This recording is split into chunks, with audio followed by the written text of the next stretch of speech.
mixed economy, heavy industries, and import substitution policies.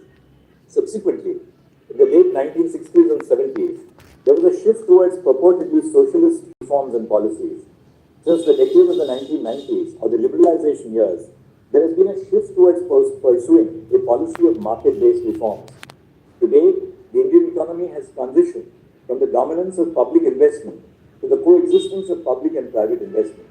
The doctrinal error in the Krishnayar approach was postulating a rigid economic theory which advocates for greater state control over private resources as the exclusive basis for constitutional governance.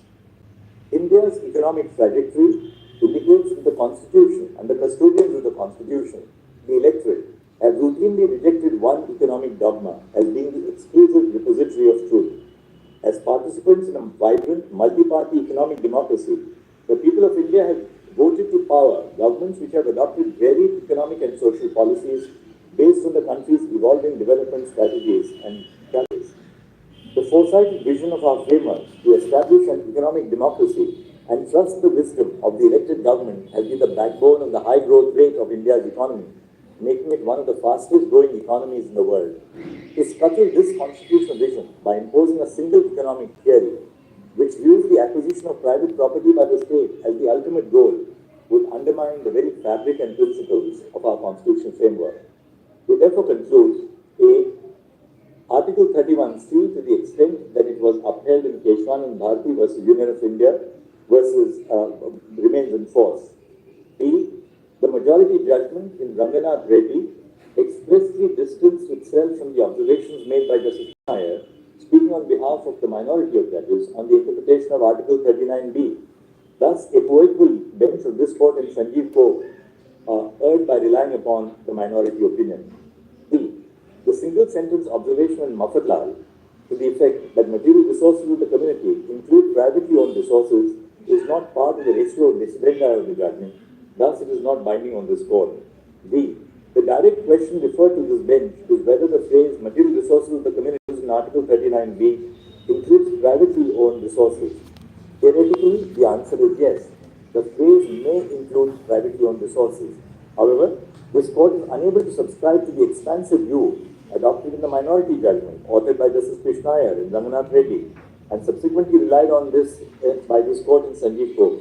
Not every resource owned by an individual can be considered a material resource of the community merely because it meets the qualifier of material needs. E. The inquiry about whether the resource in question falls within the ambit of Article 39B must be context-specific and subject to a non-exhaustive list of factors such as the nature of the resource and its characteristics, the impact of the resource on the well-being of the community, the scarcity of the resource, and the consequences of such a resource being concentrated in the hands of private players. The public trust doctrine evolved by this court may also help identify resources which fall within the ambit of the phrase material resource of the community. F. The term distribution has a wide connotation. The various forms of distribution which can be adopted by the state cannot be exhaustively detailed. However, it may include the vesting of the concerned resources in the state or nationalization. In the specific case, the court must determine whether the distribution subserves the common good. The reference is answered in the above terms. The registry is directed to obtain administrative instructions from the Chief Justice for placing the matters before an appropriate date.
One of the greatest American judges, Justice Benjamin Cardozo, in his book, The Nature of Judicial Process, said, and I quote, "The great tides and currents which engulf the rest of men do not turn aside in their course and pass the judges by," unquote.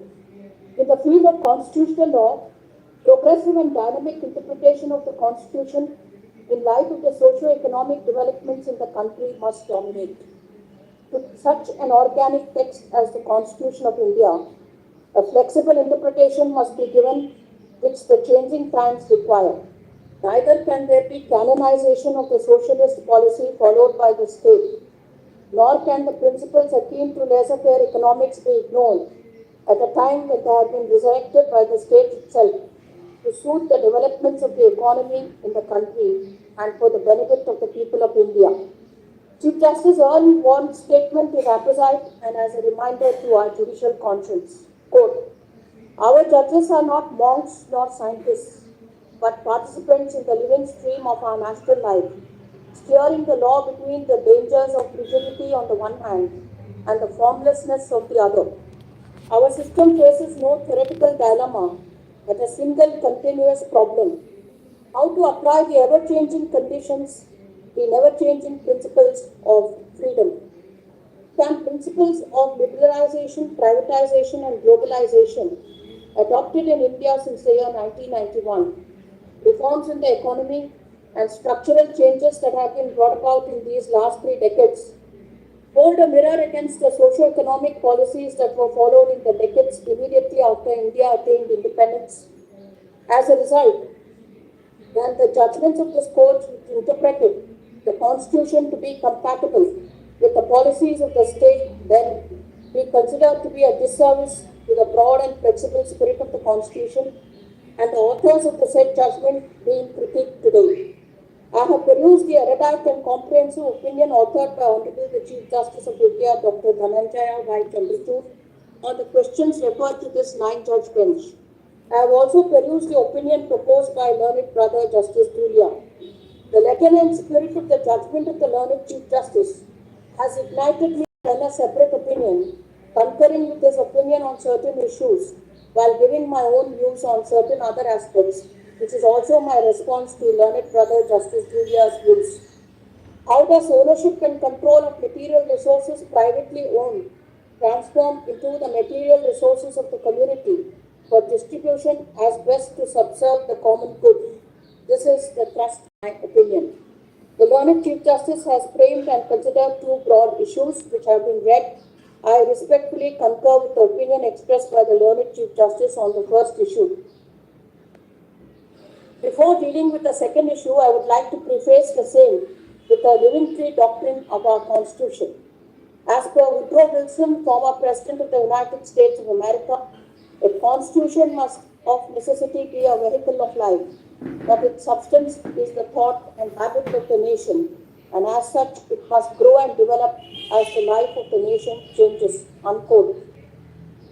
In Anwar Ali Sarkar, Justice Vivian Bose in a separate judgment stated that the provisions of the Constitution must not be interpreted without regard to the background out of which they arose. Justice Bose articulated that the Constitution must be interpreted progressively to give life to a great nation and order its being, and not in a manner as would relaunch discarded tools.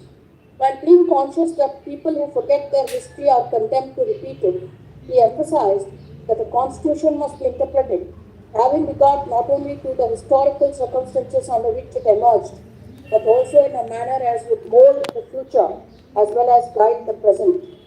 Justice Krishna adjudicated on the construction of material resources of the community in the backdrop of a constitutional, economic and social culture that gave privacy to the state over the individual in a broad sweeping manner. As a matter of fact, the 42nd Amendment had inter alia inserted the word socialist into the preamble to the Constitution. Can we castigate former judges and arrest them with disservice only for reaching a particular interpretive outcome? It is a matter of concern as to how the judicial brethren of posterity view the judges of the brethren of the past, possibly by losing sight of the times in which the latter discharged their duties and the socio-economic policies that were pursued by the state and formed part of the constitutional culture during those times.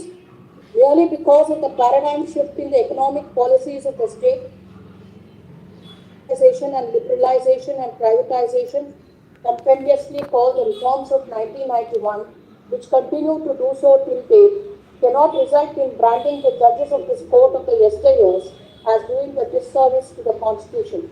At the outset, I may say that such observations emanating from this court in subsequent times creates a concavity in the manner of voicing opinions on judgments of the past and their authors by holding them doing a disservice to the Constitution of India and thereby implying that they may not have been true to their oath of office as a judge of the Supreme Court of India. Bearing in mind the goals of the Constitution as enumerated in the Directive Principles of State Policy, Parliament and state legislatures have made legislation for giving effect to such goals, and since the inception of our republican state, it is the obligation on the part of this court to consider the correctness of such legislation in light of the vision of the framers of the Constitution, as well as the transformative nature of the Indian Constitution and the intent of the policy makers and the law. It is in the above background that judges of this court have been deciding constitutional cases over the decades. No particular line of thinking is static, and changes are brought about by the state, but bearing in mind the exigencies of the times and global impact, particularly on Indian economy. Such attempts to create an environment suitable to the changing times have to be appreciated by the judiciary, of course, by suitably interpreting the Constitution and the laws, but by there being a paradigm shift in the economy of the country, akin to perestroika in the erstwhile USSR, in my view, neither the judgments of the previous decades nor the judges who decided those cases can be said to have done a disservice to the Constitution.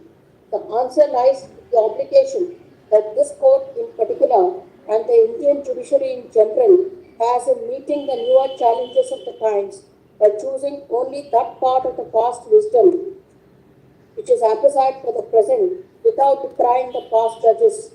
I say so lest the judges of posterity ought not to follow the same practice. I say that the institution of the Supreme Court of India is greater than individual judges who are only a part of it at different stages of history of this great country. Therefore, I do not concur with the observations of the learned Chief Justice in the proposed judgment referred to above. I say so for the following narration. In paragraph 229, His Lordship, the Chief Justice, has given his conclusions. My opinion relates to conclusions in subparas D, E, and F. And I am also stating a few